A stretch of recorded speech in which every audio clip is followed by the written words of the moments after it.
Olá leitores, bem-vindos a mais um vídeo aqui do canal, e no vídeo de hoje eu vou recomendar alguns livros que podem servir como porta de entrada para vocês começarem a ler os clássicos nacionais. Então, sem mais delongas, e bora lá para o vídeo de hoje.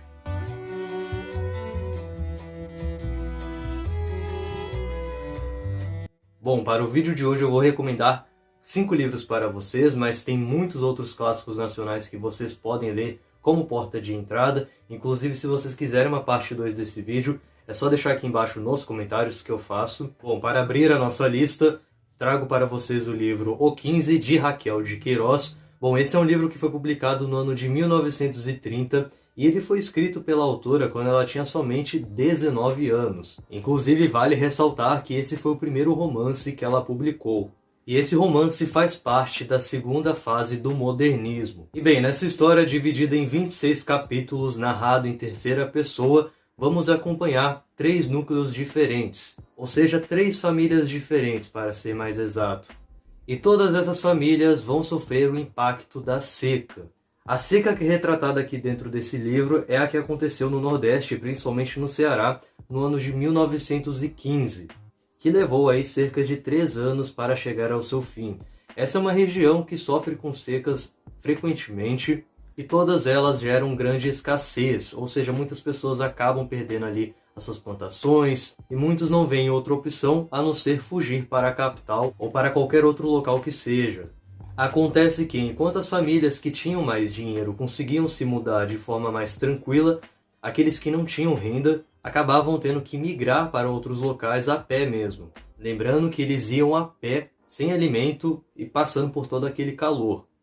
E essas pessoas eram conhecidas como retirantes. E além disso tudo, quando eles chegavam no seu destino final, normalmente eles eram mal recebidos, tratados como pessoas imundas ou coisas do tipo. E tudo isso será retratado de alguma forma dentro desse romance que é muito inspirado na vida real. Bom, lembra que eu falei no início do vídeo que a autora retratava 3 perspectivas de 3 famílias diferentes aqui dentro do livro? Bom, então começando pelo núcleo principal, em que nele participa a protagonista, que é chamada de Conceição. Ela é uma moça da capital, e tem aí cerca de 22 anos, ela também é professora. E ela será a personagem que conseguirá transitar em torno desses 3 núcleos. Uma outra família, então, que vamos acompanhar dentro dessa história, em que os trechos mais impactantes desse livro acontecem quando a gente está acompanhando eles. Eu estou me referindo à família do Chico Bento. Ele era um vaqueiro que acaba ficando sem emprego devido à seca, e ele não vê outra opção além de migrar com a sua família para um outro local. Então, junto de sua esposa e seus filhos, eles começam essa caminhada muito doída, muito sofrida. A autora consegue descrever essas cenas de forma muito visceral. Eu fiquei realmente muito impactado com certas passagens que ela narra aqui dentro. Inclusive, uma delas está na contracapa desta minha edição, em que é dito o seguinte: a faca brilhava no chão ainda ensanguentada, e atraiu os olhos de Chico Bento. Veio-lhe o ímpeto de brandi-la e disputar a presa. Mas foi ímpeto confuso e rápido. Ao gesto de estender a mão, faltou-lhe o ânimo. O homem, sem se importar com o sangue, pusera no ombro o animal sumariamente envolvido no couro e marchava para a casa cujo telhado vermelhava lá além. Em contraponto a esse núcleo do Chico Bento, acompanhamos também a jornada de Vicente, que é um fazendeiro, primo de Conceição. Ele acaba sendo uma pessoa que tem mais condições financeiras, inclusive a sua família decide se mudar para a capital e só ele decide ficar na fazenda para continuar cuidando dela de alguma forma, então ele não perde as esperanças de cuidar daquele local. Bom, e eu decidi colocar esse livro nessa lista porque, além dele ter uma história muito impactante e personagens muito marcantes, a autora se utiliza de uma escrita muito simples. Você consegue ler esse livro de forma muito rápida, não só porque ele só tem 150 páginas, mas também porque ela tem uma escrita muito fluida. Não se utiliza de palavras muito rebuscadas ou coisas do tipo, então acaba sendo um livro que você consegue ler de forma muito rápida, mas que mesmo assim tem um grande impacto. Prosseguindo, agora apresento para vocês o livro A Mentira, de Nelson Rodrigues. Esse que é um romance folhetim publicado em 1953. Ele foi publicado durante 4 meses em uma revista semanal do jornal A Semana. Aliás, esse foi o primeiro livro que o Nelson Rodrigues publicou sem utilizar o seu pseudônimo, que era chamado de Susana Flagg. Nelson Rodrigues é um escritor muito conhecido por suas histórias polêmicas, que tem personagens de caráter muito duvidosos. E aqui em A Mentira isso não é diferente. Bom, o texto narra a degradação de uma família que vive em um bairro nobre do Rio de Janeiro. E tudo isso começa com a descoberta de que Lúcia, a filha caçula de Maciel, que tem apenas 14 anos de idade, está grávida. E para agravar ainda mais essa situação, a garota diz não saber quem é o pai desta criança. Ou seja, a partir disso, na busca de achar um culpado por essa situação, a desconfiança vai impregnar aquela casa. Os livros de Nelson Rodrigues se assemelham bastante a uma novela, então toda hora tem uma reviravolta, você não sabe em que personagem confiar. Eu coloquei esse livro aqui nessa lista por ele também ser bem curto, ele tem em média 120 páginas, e o livro é repleto de diálogos, o que torna a história ainda mais rápida de ser lida. Enfim, se você está em busca de uma história cheia de reviravoltas com personagens de caráter muito duvidosos, A Mentira é um livro para você. Em um vídeo como esse, eu não poderia deixar de citar uma das minhas escritoras favoritas, que no caso é a Lígia Fagundes Telles, com o seu romance Ciranda de Pedra, primeiro romance que ela publicou.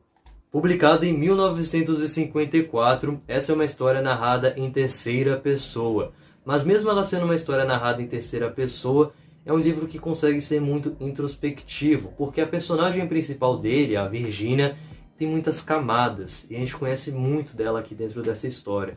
E esse é um romance de formação, ou seja, a gente vai acompanhar um personagem da sua infância até o final da sua vida, mas nesse caso aqui é só até a vida adulta. E essa história ela é dividida em duas partes. A primeira parte se passa na infância da personagem, e a segunda começa a partir do momento em que ela sai do internato e volta para a casa do pai. Bem, desde a infância a gente começa a perceber que essa é uma personagem que sempre foi muito rejeitada pelas pessoas da sua volta. E isso a fez não se sentir pertencente a lugar algum. Então durante a sua infância ela acaba transitando em dois ambientes. Um é a casa de sua mãe, que após se separar de seu pai, acabou se casando com outro rapaz. Esse rapaz era o seu amante em seu antigo casamento. E a Virgínia, ela tem outras irmãs. No entanto, as irmãs acabaram ficando na casa do pai, que tem uma vida estável e mora num casarão, então elas têm uma vida cheia de regalias, algo que a Virgínia também tinha e acabou perdendo ao morar com a mãe e o padrasto, que não tinha uma condição financeira tão boa quanto a de seu pai. E para agravar ainda mais a situação, a Virgínia, por não aceitar de modo algum a separação de seus pais, acaba criando um certo repúdio do Daniel, que é o seu padrasto. Como se não bastasse isso, a sua mãe também está muito doente. Não fica claro aqui na história o que exatamente ela tem, mas a gente sabe que ela está com um estado muito crítico. E claro que tudo isso acaba afetando o desenvolvimento dela. E é interessante observar que essa personagem, durante a infância, idealizava muito a vida no casarão de seu pai. Ela sempre via ele como uma figura que ela sempre admirava muito ele, sempre culpou a sua mãe pela separação deles. Mas a partir do momento em que ela acaba indo para esse casarão, a gente vê que as coisas acabam mudando um pouco. Enfim, eu não vou continuar contando muito mais sobre a história para vocês, senão eu vou acabar trazendo algum spoiler. Mas esse é um livro muito profundo, eu me impactei muito com ele na época que eu li, eu fiquei pensando nele durante meses. E com certeza se tornou um dos meus livros favoritos da vida. Então se você quer conhecer algum romance de Lígia Fagundes Telles, comece por Ciranda de Pedra, não é uma história difícil de ler. A escrita da Lígia é muito gostosa, então eu tenho certeza que você vai se encantar por essa personagem também. Bom, prosseguindo, agora eu trago uma indicação dupla para vocês. São dois romances publicados pela escritora Júlia Lopes de Almeida. Eu estou me referindo a Viúva Simões e A Falência. Muito provavelmente esse é o livro mais conhecido dela hoje em dia, mas em sua época ela foi uma escritora muito conhecida. No entanto, infelizmente, com o tempo ela acabou se tornando esquecida. E somente nos últimos anos que ela vem sendo comentada novamente. Bem, em A Falência a gente vai acompanhar o personagem Francisco Teodoro, que é um português que veio para o Brasil ainda pobre e que acabou conquistando a sua fortuna com muito trabalho braçal. E com o tempo ele acabou se tornando então um comerciante de café. E com o tempo ele acaba construindo aí a sua família também. Ou seja, uma família de burgueses, né, pessoas ricas, e que tem todo aquele discurso de meritocracia, que conquistaram tudo que tem hoje a partir de muito trabalho braçal e coisas do tipo. Só que a partir de um momento, devido a um certo acontecimento aqui no contexto que eles estão vivendo, a família vai passar por uma crise financeira bem pesada, por isso que o nome do livro é A Falência. E a partir desse momento a gente vai acompanhar como vai se desenrolar a história desses personagens aqui e toda a hipocrisia que existe por trás dessa família. Apesar de ter uma escrita muito fluida e coisas do tipo, A Falência é um livro um pouco mais longo do que esses outros que eu acabei comentando com vocês. Ele tem em média 220 páginas. Então se você quer começar a ler Júlia Lopes de Almeida com uma história mais simples ou coisas do tipo, eu recomendo que você comece então por A Viúva Simões. Esse já é um livro bem mais curto, com poucos personagens, diferente de A Falência. Bom, aqui no início da história então a gente vai acompanhar essa personagem conhecida como a Viúva Simões, que acabou de perder seu marido, então está passando por aquele processo de luto. E por conta disso ela raramente saía de casa por medo de ser julgada. Então naquela época, né, quando uma mulher perdia o seu marido, ela tinha que passar por todos os rituais. Então ela sempre tinha que se vestir de preto, sair pouco de casa, não demonstrar muita felicidade. Enfim, tudo para manter as aparências. E ela vive então com a sua filha adolescente, chamada Sara. No entanto, a vida delas vai acabar mudando com a chegada de Luciano, que é um antigo amor da juventude da Viúva Simões. Então, com a chegada dele, a relação dessa mãe e dessa filha vai acabar sendo abalada. Eu recomendo muito esses dois romances de Júlia Lopes de Almeida, que infelizmente acabou se tornando uma autora esquecida pelo tempo aqui no Brasil, mas que merece muito reconhecimento.